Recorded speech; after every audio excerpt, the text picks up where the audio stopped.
Ya, terima kasih banyak. Ini yang saya hormati, ini Ayahanda Setiardi. Terima kasih banyak undangannya, Kanda Mardani, Ayahanda Fuad dan Bang Dito. Jadi pada periode Oktober 2025 kemudian sampai Maret 2026 itu Indonesia Political Opinion itu melakukan survei secara berkala. Salah satu materi survei yang selalu ada dalam apa namanya, dalam studi itu adalah soal persepsi ekonomi. Dan persepsi ekonomi itu disandarkan pada dua hal. Satu adalah persepsi ekonomi dari responden terhadap kondisi nasional.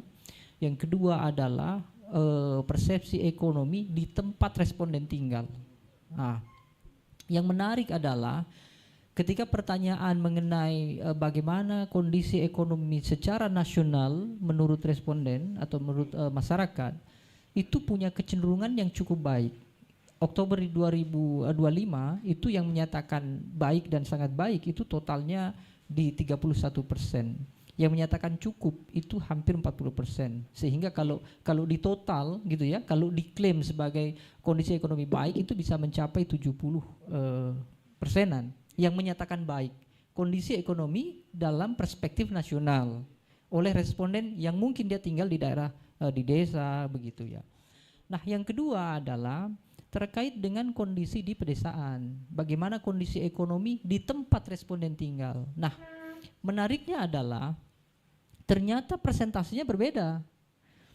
Kalau persepsi responden terhadap kondisi ekonomi nasional itu dia nyatakan dengan kondisi yang baik itu tinggi, itu karena pengetahuannya adalah pengetahuan yang mungkin dari media massa, media sosial, kondisi-kondisi orang lain, bukan dari kondisinya dia.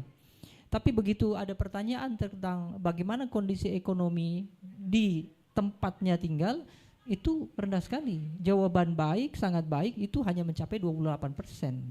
Artinya mayoritas dia mengakui bahwa kondisi ekonomi saya itu tidak baik. Tapi kalau ditanya bagaimana kondisi ekonomi Indonesia secara nasional, dia akan jawab baik. Sehingga ada kontradiksi di situ. Bahwa pengetahuan mereka tentang Indonesia yang baik itu tidak terdampak pada kondisi kehidupan yang setiap hari. Nah, ini menurut saya yang cukup dilematis, artinya bahwa ada dua kemungkinan. Kemungkinan pertama adalah aktivitas-aktivitas politik pemerintah dalam kebijakan, termasuk juga dalam kinerja, itu semacam echo chamber namanya. Echo chamber itu artinya ya misalnya Presiden Prabowo Subianto atau mungkin Menko Ekonomi Pak Airlangga Hartarto atau bahkan mungkin Menteri Ekonomi menyatakan kondisi ekonomi kita kuat, pertumbuhan kita positif, pertumbuhan kita bagus, itu yang menikmati kesenangan karena faktor bagus, persepsi bagus itu ya hanya sekitar itu saja. Sementara masyarakat luas itu tidak merasakan dampak dari ekonomi yang kuat itu, kami tidak merasakan. Nah, kira-kira begitu. Sehingga kritiknya tentu adalah bahwa tata kelola kebijakan politik di Indonesia itu belum termanage dan belum terdistribusi dengan baik terhadap aktivitas masyarakat di tingkat bawah. Kebijakan-kebijakannya mungkin hanya kebijakan-kebijakan parsial atau kebijakan-kebijakan yang besar, tapi dalam detail kondisi ekonomi di masyarakat, itu yang hari ini sebetulnya masih menjadi pekerjaan yang sangat berat sekali.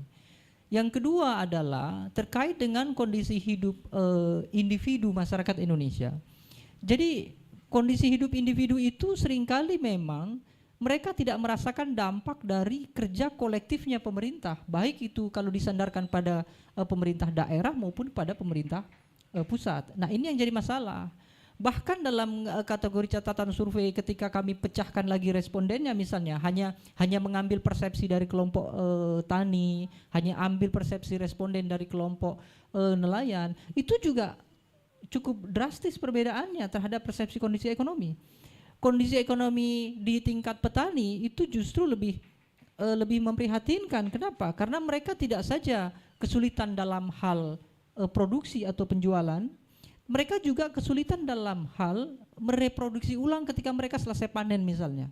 Nah, itu terjadi di banyak tempat.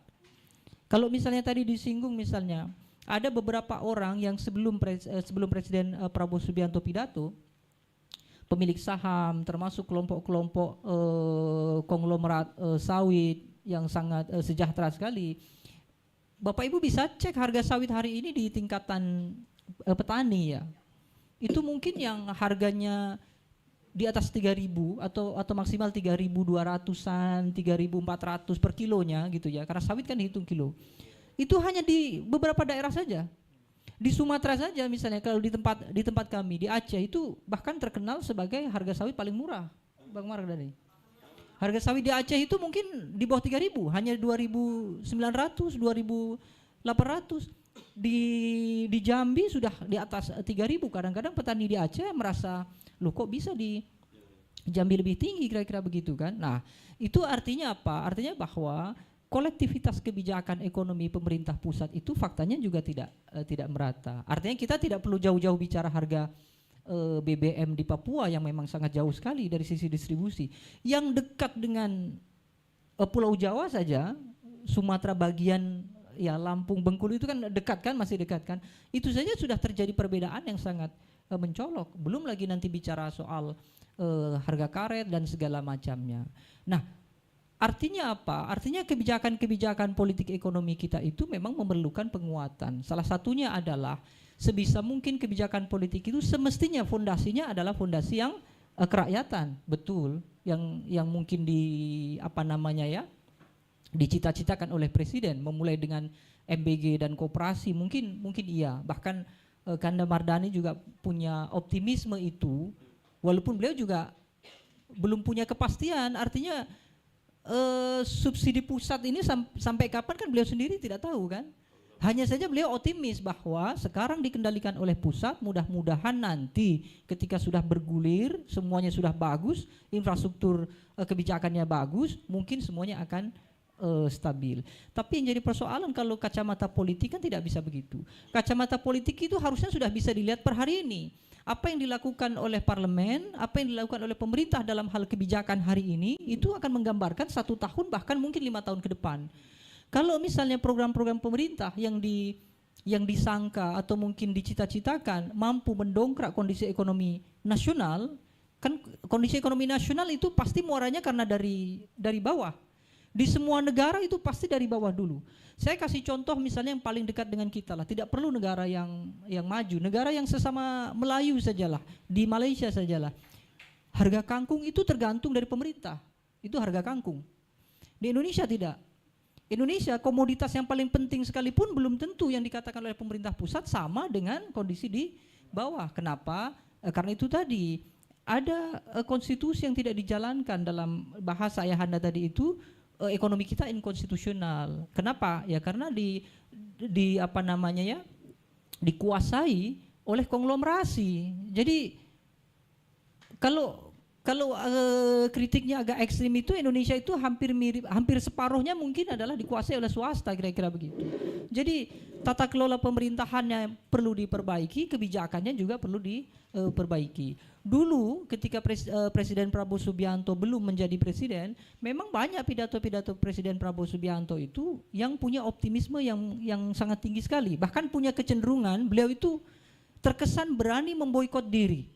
Nah, tadi Ayahanda Fuad bilang bahwa jangan sampai asing mengembargo Indonesia, bukan karena faktor kita tidak ingin diembargo, tapi asingnya sendiri juga khawatir kalau mengembargo sehingga itu bisa memantik kebangkitan kita, kan gitu kira-kira. Nah, Presiden Prabowo itu punya kecenderungan memboikot diri ya. Artinya sebelum diembargo, beliau sepertinya saya akan boikot asing lah dengan kebijakan yang baru. Hasil sumber daya alam di Indonesia tidak boleh dijual secara langsung sehingga supaya asing tidak menentukan harga, kira-kira begitu. Nah, ini saya kira bagus. Tapi yang jadi masalah adalah politik kan tidak bisa bersandar pada pidato. Politik bisa bersandar pada kebijakan. Nah, kita tinggal tunggu nanti Kanda Mardhani Alisera dan teman-temannya di parlemen apakah menyambut pidato itu dengan gerakan kebijakan yang bagus untuk memperkuat kondisi ekonomi kita supaya fundamental ekonomi kita kembali pada rakyat atau tidak. Kalau ternyata nanti Kanda Mardhani di parlemen tidak melakukan itu, ya sudah, maka saya tidak berharap atau saya tidak memprovokasi untuk pesimis begitu ya. Tapi sepanjang kebijakan itu tidak dilakukan, maka kondisi ekonomi kita hingga ke depan pun ya tetap akan begini. Nanti pemilu 2029 kalau ada pemilu 2029 ganti rezim akan sama lagi kira-kira begitu. Kenapa? Karena mereka hanya sekedar formalitas, hanya sekedar saya jadi presiden ya sudah, sepanjang 5 tahun jadi presiden tidak ada yang ganggu, sudah nanti diulang lagi di pemilu. Jadi hal-hal yang revolusioner itu sebetulnya kita harapkan begitu kira-kira. Baik, saya harus disclaimer dulu nih Pak Fuad dan teman-teman yang lain. Deddy Kurniasyah ini doktor muda, dosen di Telkom University, ini beliau direktur eksekutif Indonesia Political Opinion. Jadi di dunia ini Pak Fuad, lembaga survei itu ada 2. Satu lembaga survei yang bisa dipesan, ya kan? Survei, ya kan? Nah, satu lembaga survei yang independen. Nah, saya kira Bung Deddy ini masih yang kedua lah, kira-kira. Makanya penjelasannya seperti ini. Jadi maksud saya, kalau Ayahanda Fuad ingin menangkap bagaimana persepsi publik yang realistis, saya kira ya boleh lah ya kan ngobrol sama Bung Deddy. Saya kira begitu. sedikit promosi ya kan. Terima kasih Bung Deddy. Saya ingin kembali ke Dipo.